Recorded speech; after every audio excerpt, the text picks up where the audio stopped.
So today we get to talk about the art of supporting students. If you didn't know yet or believe it, I think you're all artists because it's creative in the way that we need to support students every single day because they arrive to us different human beings, it seems like, every single day, just like we do sometimes at work. Um, I'm your facilitator today, Megan Gross, Program Specialist for Supporting Innovative Practices. And I'm based in San Diego County, where a lot of our districts from the North Inland SELPA are also joining us from. But I know that we have some Bay Area and Northern California folks on the call too. And so welcome. We are incredibly happy that you are here as well today. Tom is on vacation today, and he will be back next week for the final session, all about behavior and supporting students as they navigate behavior support needs. Today, I'm going to put our Padlet in the chat, and I saw in some survey feedback from our last session that it would be helpful for folks to be able to see kind of what's on our Padlet. And so I want to orient us with that today. So the Padlet is going here in the chat, but I'm also going to show you, ooh, I just lost that. Let's see if I can escape out of here. So this is our Padlet homepage, and on it you will see over here in the left column is where all of our session materials are. So this is where you'll find a copy of the slide deck.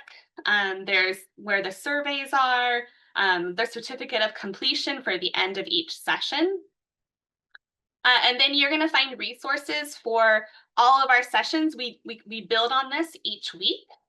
And so you will see that as well. Today, we're going to be working on this far right column, which is all about how are we supporting students. We will have breakout rooms today, so just be mindful of that. If you need any accommodations or support for the breakout rooms, please don't hesitate to send me a chat so that we can make that work. Romaland, San Pasqual, and Escondido, we have separate breakout rooms for your watch parties, so that way it keeps it less complicated, hopefully. All right, are there any questions on the Padlet or how to access? Okay, we'll keep going then. So I know that some of us are in watch parties right now. Some of us are on our phones, but we're going to try using a Mentimeter. And this is another way to get participant feedback and interaction.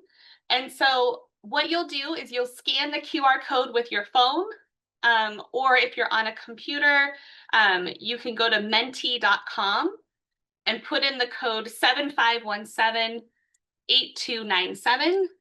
It works very similar to like a Kahoot, where you put your information in. And so I'll put that in the chat for us here. And once you log into that, you're going to be able to access the question, what does support, whether that's support in your personal life at home or support at work, what does that feel like and look like to you? So we'll take a couple minutes here, and then I'll put up our responses in just a couple of minutes.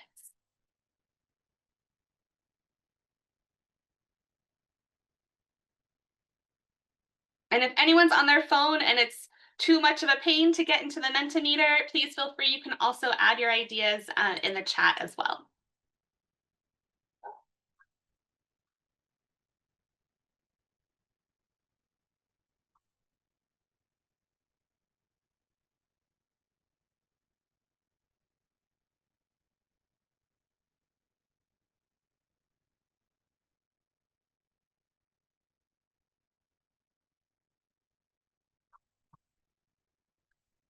Okay, so I'm going to make this small so we can start to see our responses here.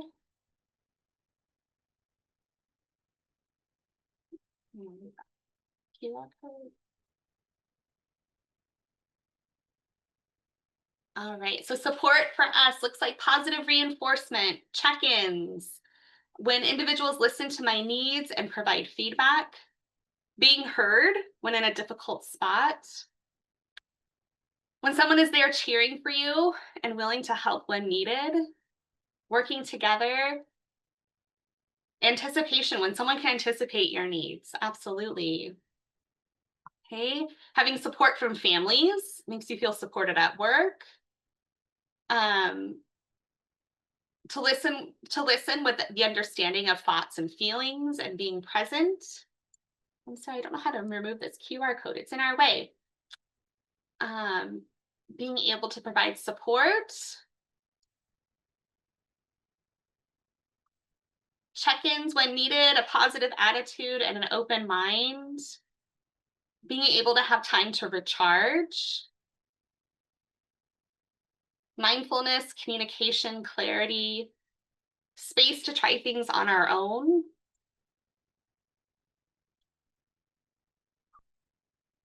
helping each other, appreciating a team approach. When someone checks in. So we have a lot of great ideas for how we are accessing and how we enjoy being supported. So we're going to keep that in the back of our mind as we think about how do we support our students. And are the support needs that we have and that we're looking for is that something that's really vastly different than our students, or is it really similar? And Sarah, I see your question here in the chat. Yes, when our videos are live on YouTube, they will also be added to the Padlet, and you will also receive an email that they're up and live. So thank you for that question. All right, so we are going to go back to the very beginning, our first session together when we talked about the dimensions of belonging. And so one of the dimensions of belonging is to be supported. So according to the TIE Center and Dr. Eric Carter, who did a lot of the research behind the dimensions of belonging, right? Look at this quote here about what does it mean to be supported for students. So students are most likely to feel supported when they are part of a community in which they are known personally, where people see their potential, and where they are provided the assistance they need to be successful. So does that resonate with some of the things that we wanted for in our own support strategies, right? We wanted people to anticipate our needs, to be a team. And so often our students are needing the same thing. So our goal for today is to think about some strategies for how we can make sure that we're maintaining student dignity when we're providing support. We know that as students get older, they want less and less of our support and more of their peer support. So how do we navigate that? Also being able to support some scaffolds for student success. And we're going to be utilizing a scenario today as kind of a framework for our conversations with each other in breakout rooms. All right, so if we're thinking about support, I believe we have to start at the very foundations, which is thinking about how do we presume competence in our students. And presuming competence means that everyone can learn, think, and understand, and that we believe that all of our students can do this. We believe that all of our colleagues can do this, and the folks that we live with at home. And a researcher, Douglas Bilkin, I really liked this quote that he had from a 2006 article where he says that it refuses to limit opportunity. By presuming competence, it casts the teachers, parents, and others in the role of finding ways to support the person to demonstrate his or her agency. So the support that all of us provide to students every single day, right? It's really helping them support their agency and to not close any doors and to keep as many doors open as we possibly can. So I don't know if this video will be familiar to some of you, but it's one of my favorites. And I think who better to speak to what does it mean to presume competence than this group from Core Down, which is an international group. They always have a video to celebrate World Down Syndrome Day. And this was one of their videos from a couple of years ago. So we're going to watch this and think about this lens of presuming competence and what that means. All right. What did we think of that video?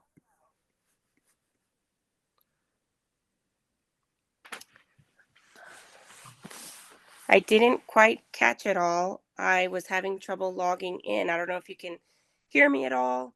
Yes, we And can hear forgive you. my ugly, sickly voice. It's been a day. But We're happy you're here, Shannon. okay, yeah, sorry. It took me just a minute to it had to update and all this jazz, but here we are. That's all right. So we're going to go back to our Mentimeter. And I want us to think about this question, right? So that the message of that video was assume that I can, so maybe I will.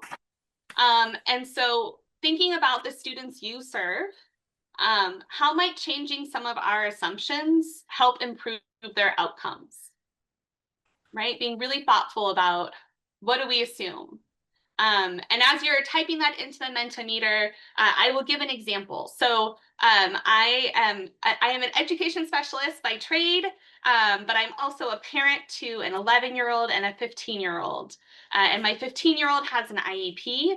And last spring at his IEP meeting, he said, I do not want to have a support class, which was a daily period where he was getting support on his homework and preparing for tests.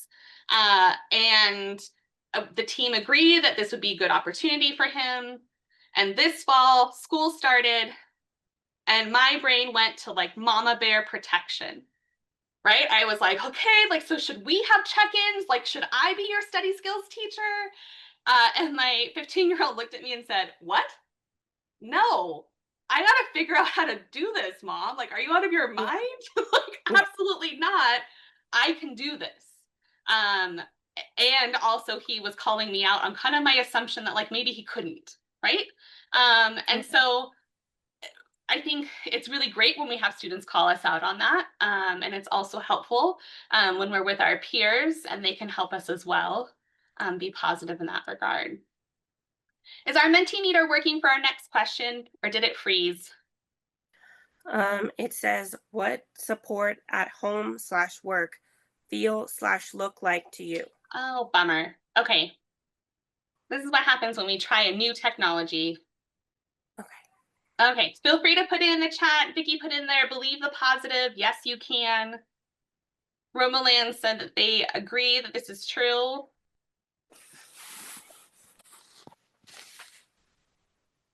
And sometimes we have to help our students challenge the assumptions they have about themselves. If you have struggled in school historically, sometimes it's really hard to be vulnerable and try something new in class. So thinking about that video, and hopefully that'll help us get started today on our group conversations. Yeah, thank you, Sam Pasquale, right? There's more independence, makes them grow and be confident. So some strategies here for presuming competence, and please feel free to add more in the chat or unmute yourself and add them. But right, we need to expect that all students can benefit from grade level instruction, right? Even if you may not personally agree, like, I don't know why that student is in this English class. I don't know why this student is in this math class. We have to go into those classrooms every day supporting our students and thinking, I'm going to figure out what he can benefit from. I'm going to figure out what she can benefit from.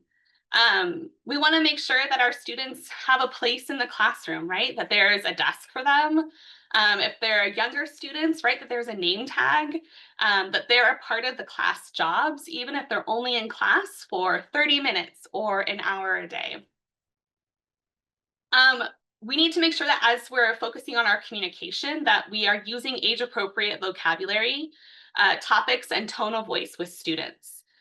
Regardless of what someone's IQ score is, as somebody who has supported students with intellectual disabilities in high school, I can tell you from firsthand experience that 16-year-olds don't want to be treated like babies, whether they have an intellectual disability or not. Like they want to be treated like 16-year-olds. And so being really thoughtful about what we're talking about and the language we're using. Making sure that we're speaking with students with disabilities directly. This tends not to be so much of a challenge when we're thinking about serving our students with learning disabilities. But sometimes when we are serving students with intellectual disabilities, those around us tend to talk to perhaps the adult supporting them than the person themselves. And so being really thoughtful about how you can make sure that your student is included in that conversation is really important. Making sure that we're supporting our students with their communication needs. If they are using an iPad or another assistive technology device, making sure that that's always with them. Sometimes I go visit school sites and at the recess time, the students leave their iPads in their classroom and they run off to play on the playground. But if that's my means of communication, how am I going to communicate with my peers? Right? How am I going to say, do you want to play with me? Or can we go down to the slide? And so really being thoughtful about that. And if I'm in a high school classroom, how am I modeling to peers how to utilize that AAC device as a means of communication with each other? Another way for is instructional support. So being really mindful with how much support we provide, right? Like this is kind of like the Goldilocks phenomenon in a way. Like we want to provide just right support. And sometimes that it seems like a really straightforward thing to do. Other times we might jump in and we have to kind of pause and ask ourselves like, why am I jumping in? Right? We want to make sure that we're preventing learned helplessness, which is this idea, right, that I can't do anything unless somebody prompts me and tells me to do it. Um, my 15-year-old is a great example. For the past couple of weeks, I've been knocking on his door at 7:10 a.m. and saying, get out of bed, let's go. And this morning I didn't do it because I have other things to do in the morning. And he came out at 7:45 and said, you didn't wake me up. And I said, that's not my job. Like, that's your alarm clock's job. But he had become reliant on my added prompt of get out of bed. Providing wait time to make sure students process and can share their ideas.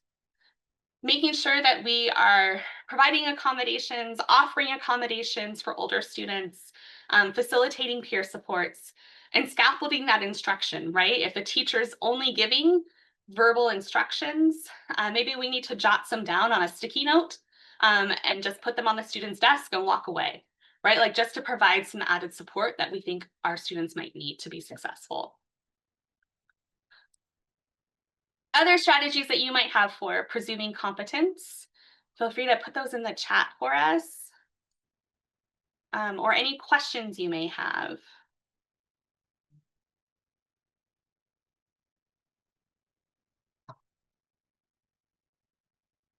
So while you're thinking about any questions or other strategy ideas, I am going to put a document here in the chat for our breakout room scenarios.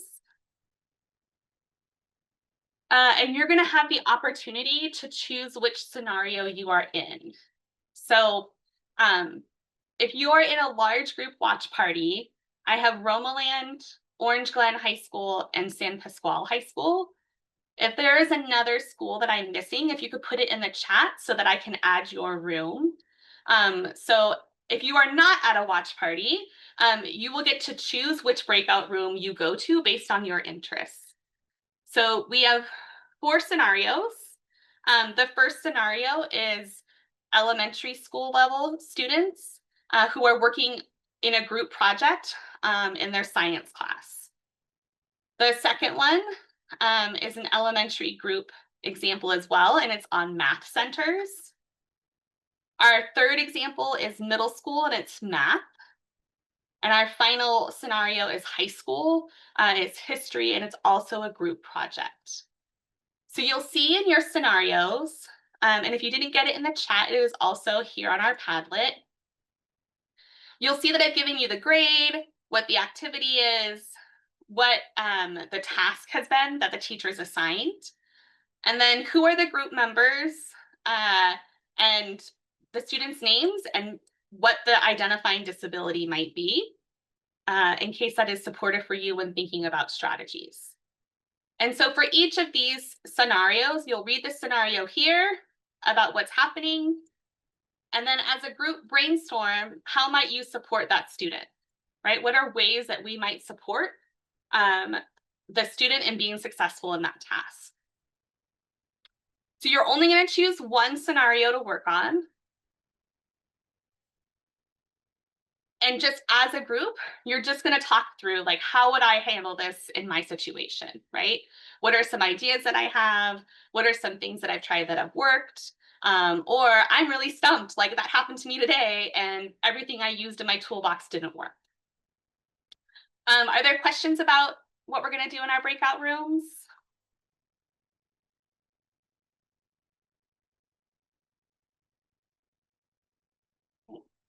So what I'm going to do right now is I'm going to open the rooms. You should be able to see on your screen, it'll say choose breakout room, and you should be able to choose the breakout room that you want to go to.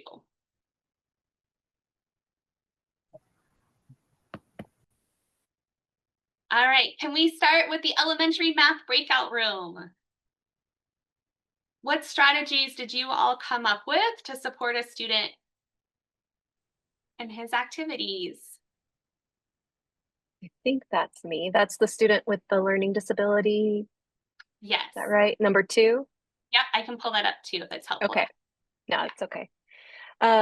So we discussed a variety of strategies, one being because his learning disability affects processing speed and working memory, and because our student, what we're seeing in him is that he's hesitating and unsure how to start, we wanted to give him some wait time.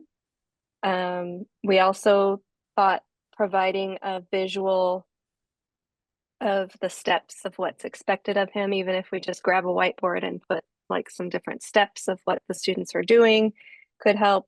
We talked about pairing him up with a buddy or praising what the other students are doing that we would want him to see or start doing.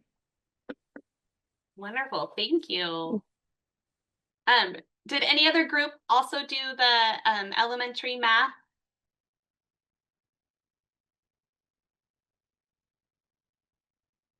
Okay. All right, our next group was middle school math. What did you come up with in your group? Anyone in our group there? This is Vicky. Can you hear me? We can hear you. Well, we talked about the sort of with middle school, you have to be so careful not to embarrass them. So we kind of said that Oh, we lost you, Vicky. Can anyone in Vicky's room help out?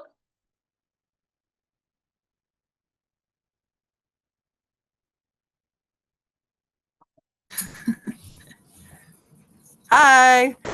Hi, Jamie. Can you help out? Yeah, so I think what we were talking about is mostly kind of like trying to blend in, not calling our students out specifically, but to maybe like act like we're a student and ask questions that we think our student might actually be interested in asking, but you know, not necessarily brave enough to ask or ask. I don't know. What are your? Did I get it all kind of?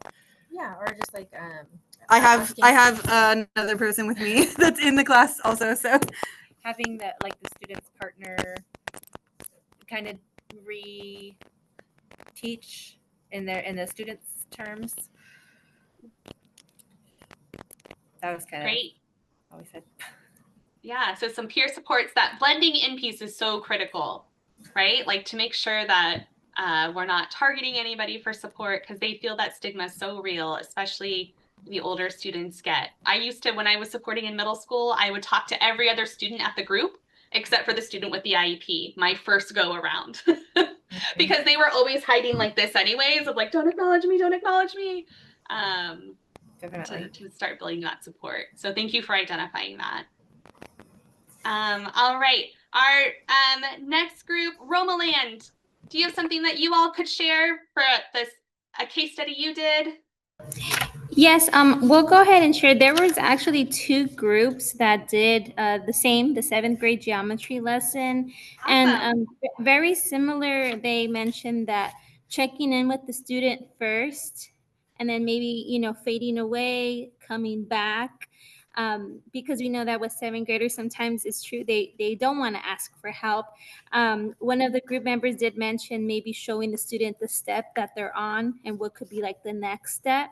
So it was more of a checking in, backing away, and then coming back to see if they still needed support. Terrific. Thank you so much for sharing those strategies, Romaland. All right, San Pasqual High School.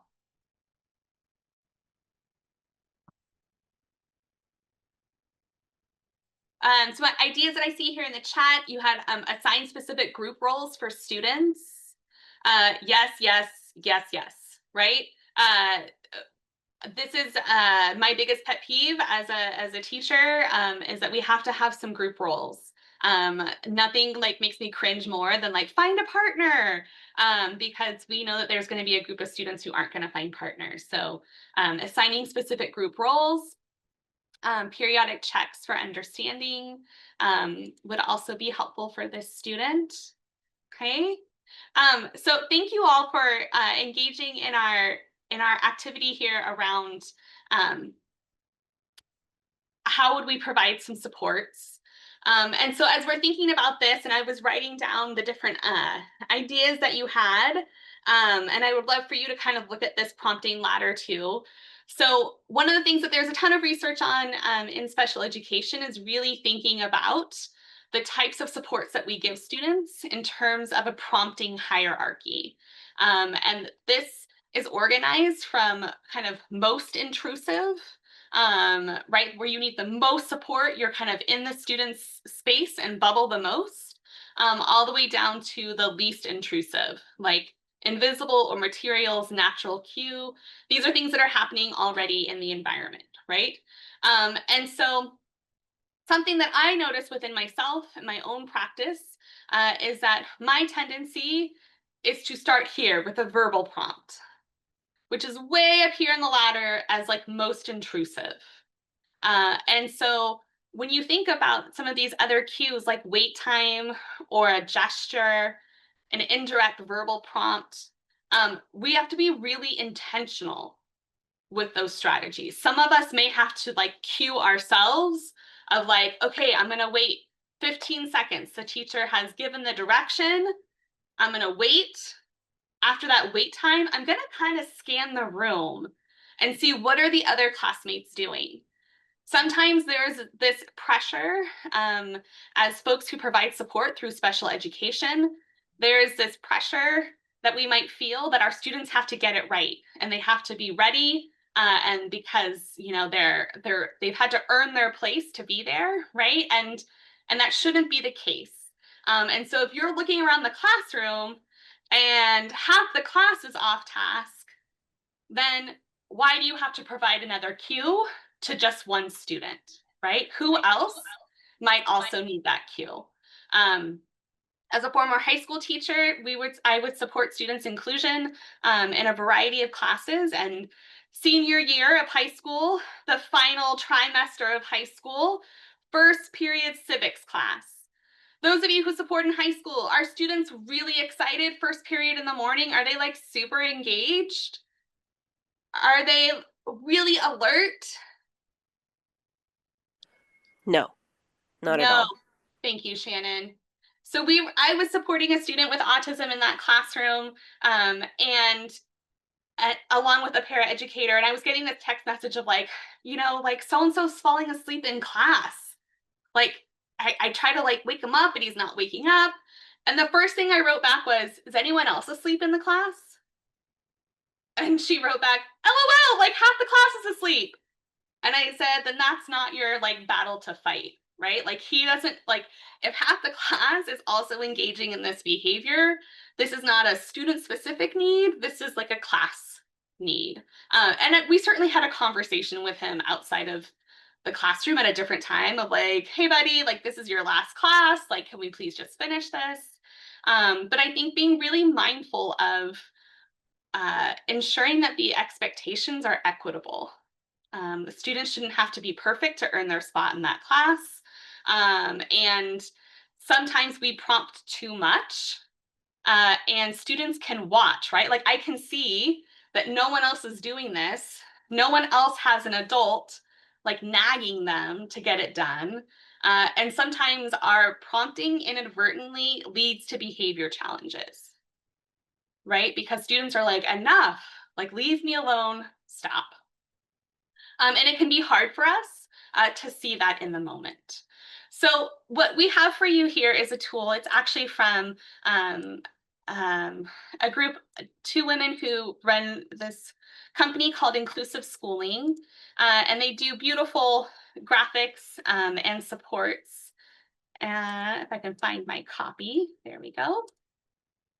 And what they've provided here are some scenarios, along with how do you go kind of down the ladder, right? So the goal is to go down the ladder, because the least intrusive we are with our instructional supports, the more likely students are to do that independently, or interdependently, like with their peers.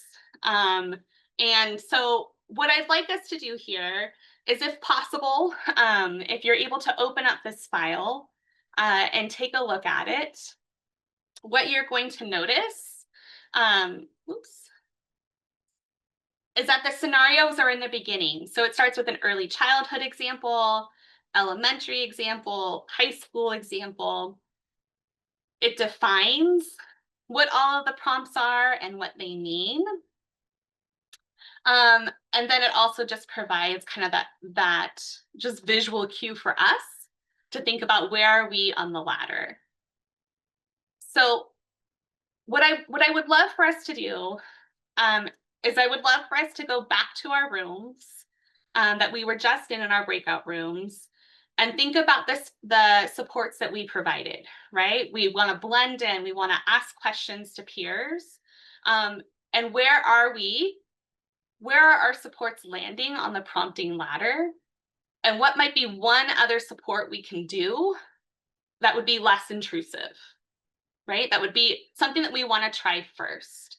Because ideally, we're trying from the bottom up, but through practice, I know I start up here at verbal prompt, right? I start way up high on the ladder.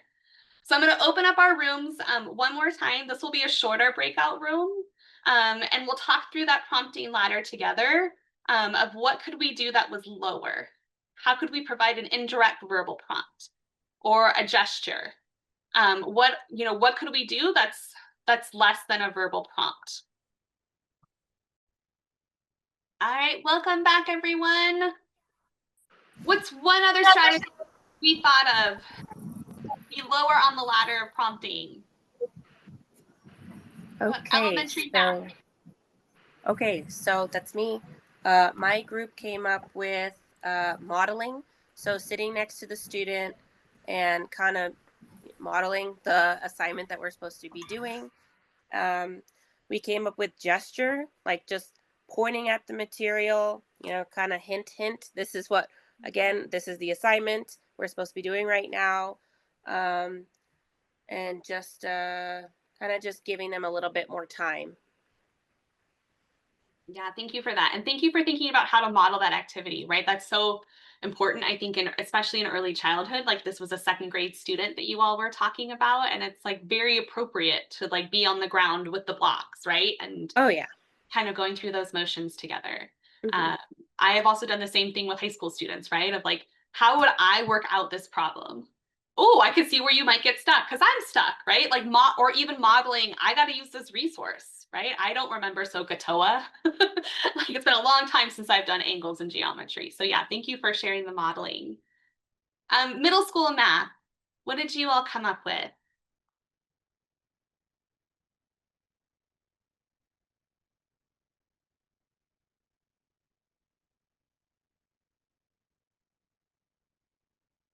Vicki, I think you have to unmute yourself.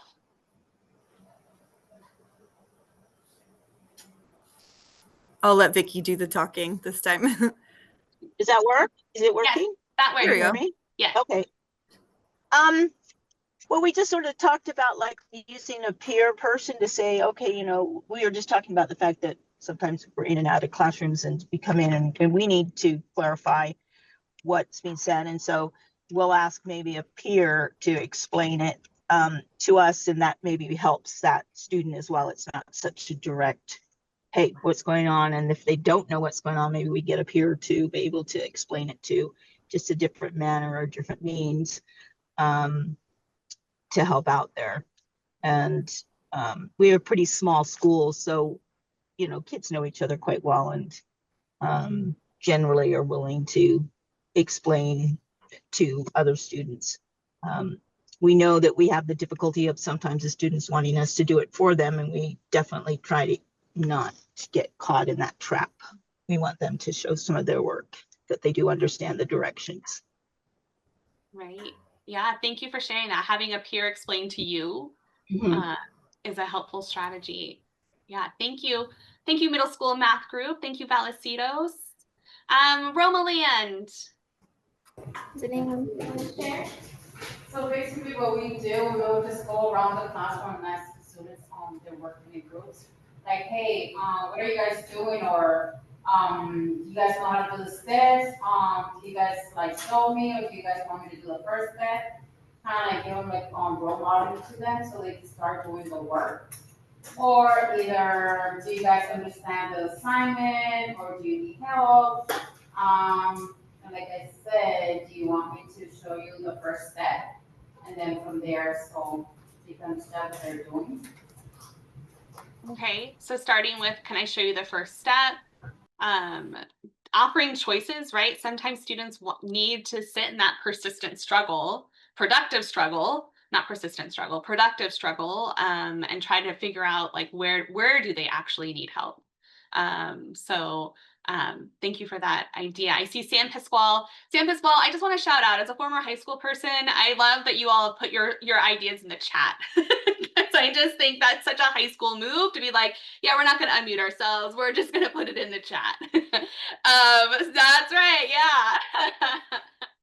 If you could have texted it to me, you probably would have done that too. So San Pasquale High School, they talked about that we have to challenge our own impulses to provide verbal prompts, right? Like verbal prompt is like very efficient with our time. And to have to actually challenge that really does cause us to pause. And making sure we're individualizing the approach for each student. Yeah, some of our students, right, like need that gesture, like the other groups we're talking about. I used to have a student, right, who all I had to do was kind of just do that. And then they knew that like I saw them and maybe their behavior wasn't appropriate, or I see you and I will come help you when it's time, but it's not time right now because the teacher's still lecturing, right? So having those kind of unspoken rules as well. So we have just a couple minutes left here, and I wanted you to know that on our slide deck, there are some additional examples of indirect verbal prompts. Because if we're challenging our own impulses, we have to make sure that we have things in our toolbox to actively think about. And so just like some of you said, right, being able to ask what are other peers, can you tell me what page we're on? What does this mean? Being able to say, with students who are older, middle school and high school, I like to say, can you show me your notes? Right? Like I wasn't in here, I missed the notes. Can you show me your notes? Because then I also know, do they not have notes? And do I need to provide a copy of those, right? And how might we navigate that? The modeling, you all provided such great examples of these. And how we might model for students how to complete something or how to ask somebody else for help. And then finally, some visual prompts. So sticky notes are like my absolute favorite tool. And especially Tom is going to be chatting next week about behavior supports. But I think a sticky note is like a silent hero for behavior supports that are non-obtrusive. They don't stigmatize students. I've had middle schoolers who were working on not blurting out or not asking maybe 25 questions. And we had a sticky note with some boxes. The first couple of days, like I walked by and put a mark on each box because they were allowed 4 questions, maybe like a lecture. And by the 3rd or 4th day, the student was like, I got it. I'm going to check these boxes myself. And then realize I have to pace myself, right? I can't ask 4 questions right after each other. And also having sentence starters and conversation starters. Our adolescents these days are talk in text and talk in chat. So when we're actually asking them to vocalize, that is not always comfortable for them. And it is nice to have a sentence starter and conversation starter. This is also an essential tool and support for our students who are English learners and making sure that they have the language frames that they need to participate in the conversation. So there are 5 other questions that we can also ask ourselves. Thinking about this, and I know that one of the groups already mentioned this, right? Like, when do we fade away? Like, when do we back off? And so really being thoughtful about that. Like, when do I need to be here and when can I walk away and help somebody else? When, how are we going to provide some tools for independence? Can the task be done with the support of a peer, right? Can we set that up? And so that way, over time, like the routines become more peer driven and less adult driven. Can anyone else in the environment provide this natural support?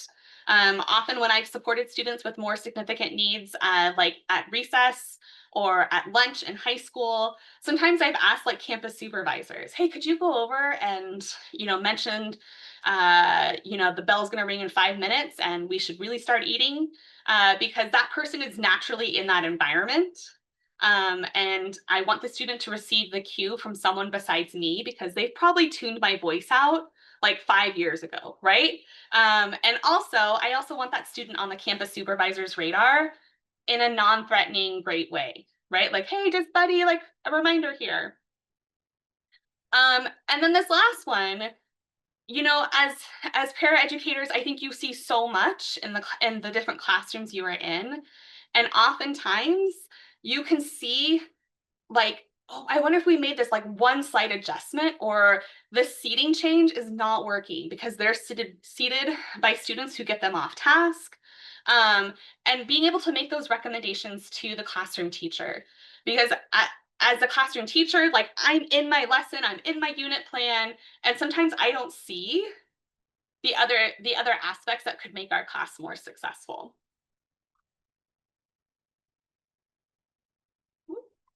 Doesn't want to go.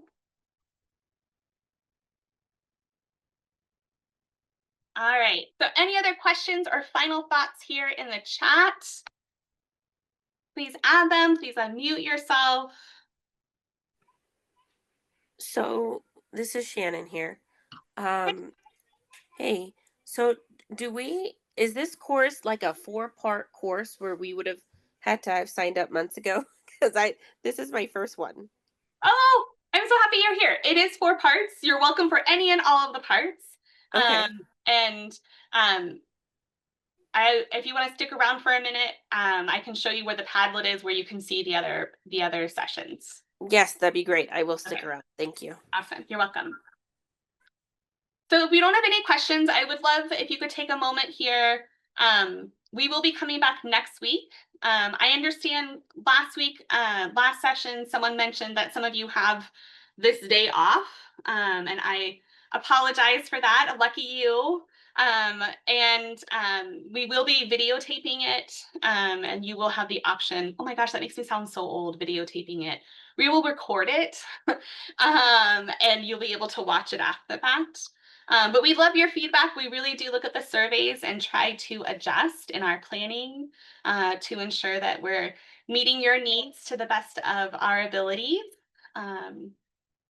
And I am just eternally grateful for all of your time and participation and engagement in the session. I love learning alongside of all of you, and I know Tom does too. And he was very disappointed this morning when his plane was delayed because he was like, I'm gonna come, I'm gonna join in. So he even wanted to see you when he was on vacation. So thank you all so much. I'll stick around here for some extra questions. Otherwise, I hope you have a wonderful week, and we will see you next Monday.